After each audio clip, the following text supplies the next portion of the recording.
ইসলাম আব্দুল্লাহ ইবনে ওমর রাদিয়াল্লাহু তাআলা আনহু পিঠের মধ্যে একবার চাপড় দিয়ে একবার বললেন, আব্দুল্লাহ, দুনিয়াতে এমন ভাবে জীবনযাপন করো মনে হয় যেন তুমি গরিব, মানে স্ট্রেঞ্জার, এলাকায় নতুন আসছো, কেউ তোমার চেনে না, তুমিও কাউরে চেনো না। অথবা আবিরু সাবিল, মানে traveller, you are a traveller, পথিক, এইভাবে থাকে। ধরো একটা জায়গায় গেছেন, কেউ আপনারা চিনে না, জানে না, ওই জায়গায় আপনি বাড়িঘর করবেন? কারো তো চিনেনই না, এটা সেফ এলাকা তাও জানেন না, টাকাও তো নিয়ে আসেন নাই, বাড়িঘর করবেন, কিছু করবেন?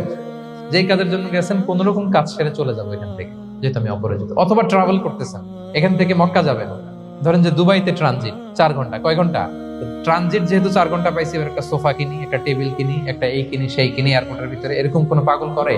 তাহলে এই 4 ঘন্টা ট্রানজিটে কি করে? এই চা খেতে খেতে, মসজিদের ভিতরে 2 রাকাত নামাজ পড়তে পড়তে, ওয়েটিং এরিয়াতে বসে পত্রিকা পড়তে পড়তে কোন রকম কাটায় দেওয়া, কি বলেন? নাকি ওইখানে সোফা টোফা, বাড়ি ঘর, এটা সেটা কিনা শুরু করেন 4 ঘন্টার জন্য? এরকম কোন পাগল আছে এরকম? না। আবিরু সাবিল, আহা, দুনিয়াতে এভাবেই বসবাস করতে হবে, গরিব ও আবিরু সাবিল।